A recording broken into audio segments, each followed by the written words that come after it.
माँ, ये राधिका है, तुम्हारी बहू। राधिका गांव में हॉस्पिटल में नर्स का काम करती है। बस हम दोनों में दोस्ती हो गई और हमने शादी कर ली। राधिका, माँ के पैर छू। अरे चल हट, नालायक। अरे मैंने क्या क्या सपने देखे थे कि तेरी शादी किसी अमीर घर में करूंगी और दहेज में लाखों रुपए लूंगी, और तू गांव की इस मामूली लड़की को मेरी बहू बनाकर ले आया। लेकिन बेटे की जिद के आगे सुनीता देवी मजबूर हो जाती है। राधिका सुनीता देवी को फूटी आंख भी नहीं भाती थी।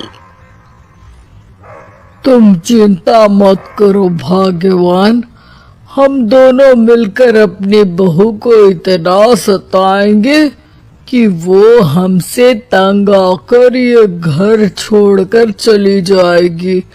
फिर हम अपने बेटे की शादी किसी बड़े सेठ की बेटी से कर देंगे, ठीक है? अगले दिन सुनीता देवी अपने बेटे का कमरा साफ कर रही होती है।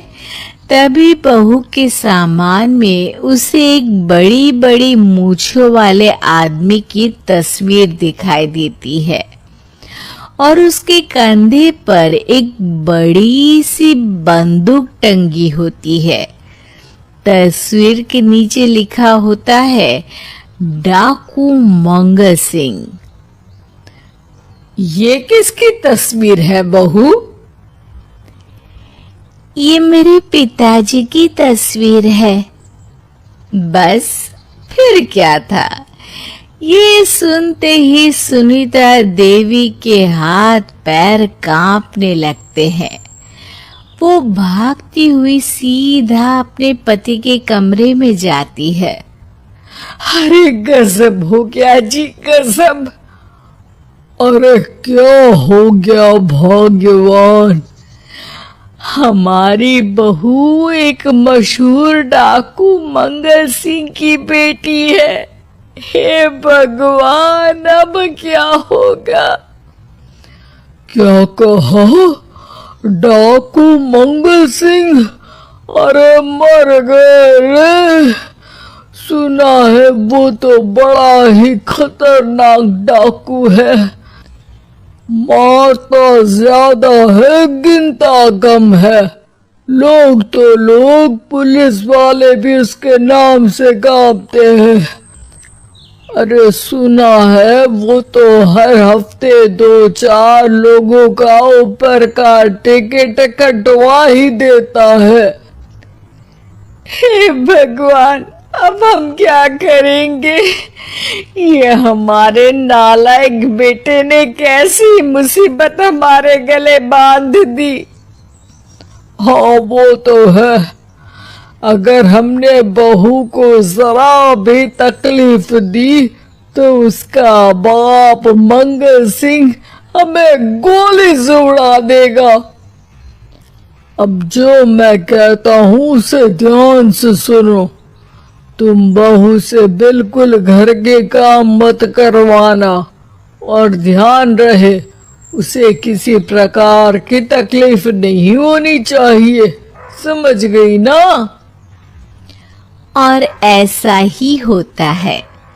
अगले दिन सुनीता देवी रसोई में खाना बना रही होती है कि तभी, ये क्या माँ जी, मेरे रहते आप खाना बना रही हैं? चलिए हटिए, मैं खाना बना देती हूँ। अरे नहीं नहीं बहू, तू यहाँ क्यों आ गई? जा तू अपने कमरे में जाकर आराम कर, मैं खाना बना लूंगी। सुनीता देवी जिद करके राधिका को भेज देती है।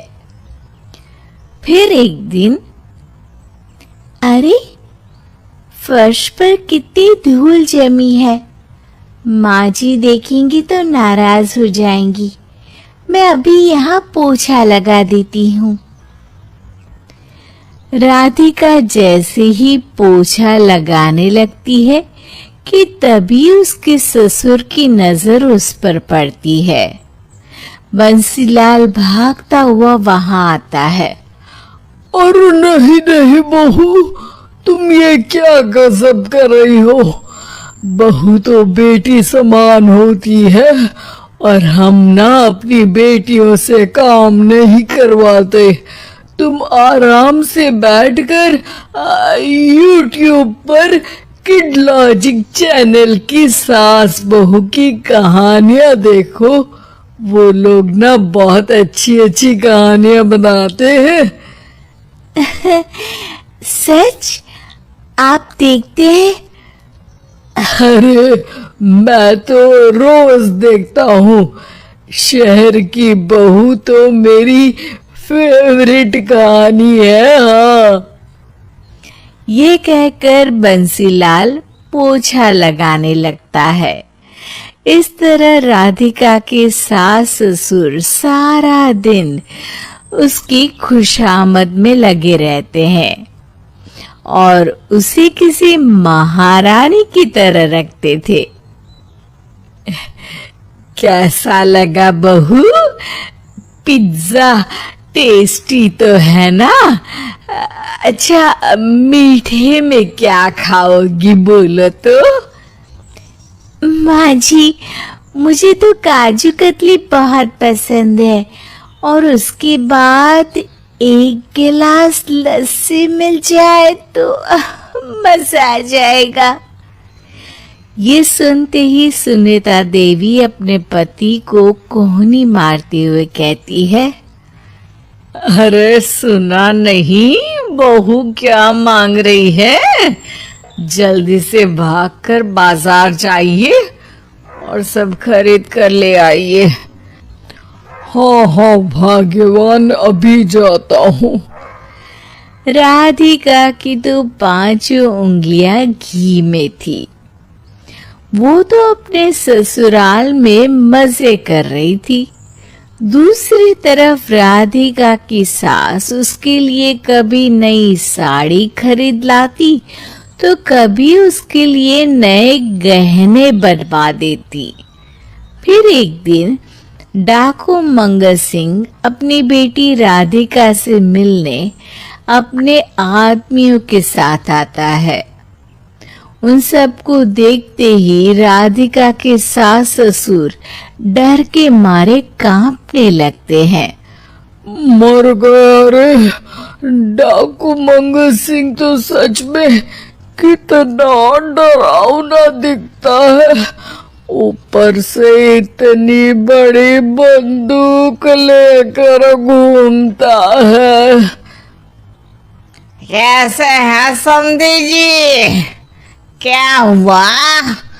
आप इतना घबरा क्यों रहे हैं? और आपको इतना पसीना क्यों आ रहा है? आपकी तबीयत तो ठीक है ना? जी अभी तक तो ठीक है, पर लगता है बहुत जल्द खराब होने वाली है। क्या कहा आपने? जी कुछ नहीं, बताइए बताइए कैसे आना हुआ? दरअसल आज आपके शहर में हमारी नाटंकी मंडली का प्रोग्राम है, तो इसी बहाने सोचा बेटी का ससुराल भी देखता चलूं।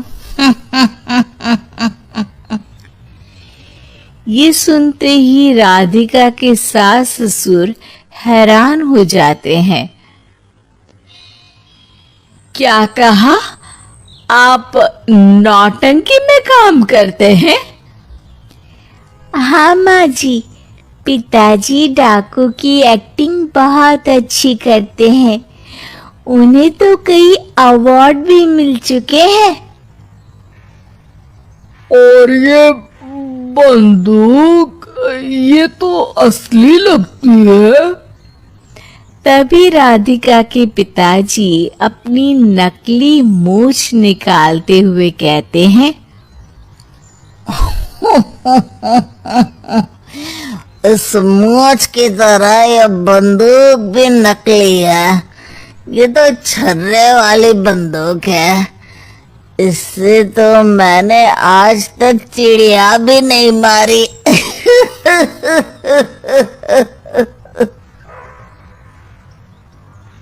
अरे खोदा पहाड़ और निकला चूहा। इसका बाप तो मामूली नौटंकी वाला निकला और हम इससे डर कर बहू की नौकरों की तरह सेवा कर रहे थे। आपने सही कहा जी। इसके पीछे मेरे कितने पैसे खर्च हो गए और काम कर कर के मेरी तो कमर टूट गई सो अलग। अरे बहू, तूने अपने पिताजी के बारे में हमें पहले क्यों नहीं बताया? राधिका मुस्कुराते हुए कहती है, आपने तो कभी पूछा ही नहीं ना माँ जी।